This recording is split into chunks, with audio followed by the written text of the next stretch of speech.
If surgery is part of your esophageal cancer plan, here is what the operation actually involves and why. The esophagus is the muscular tube that carries food from the throat down to the stomach.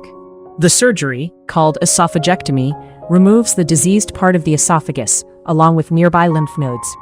Surgeons then reshape the stomach into a narrow tube and pull it up to rebuild the swallowing pathway. Surgery is usually offered when the cancer is still limited to the esophagus and nearby lymph nodes. For locally advanced tumors, doctors typically give chemotherapy or chemoradiation before surgery to shrink the cancer first. Surgeons choose between approaches like Ivor-Lewis, McCann, or transhiatal, depending on where the tumor sits. Many teams now use minimally invasive or robot-assisted techniques, which studies show can reduce lung complications.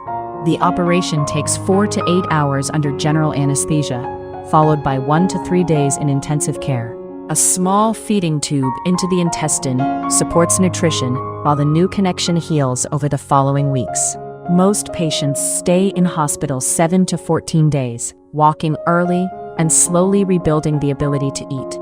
At home, eating shifts to small, frequent meals, sitting upright, and building back strength gradually over months.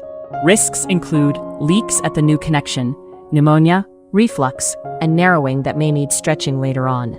Most people reach their new normal over 6 to 12 months with regular follow-up scans and clinic visits. Did you know? You can get this treatment abroad at the same quality you'd get in the US or Europe for a fraction of the cost. Ginger Healthcare is one of the world's most trusted medical travel companies. It helps patients to find safe and affordable care in India, Thailand, Turkey, Singapore, Dubai, Malaysia, and more. Visit ginger.healthcare or check the description for details.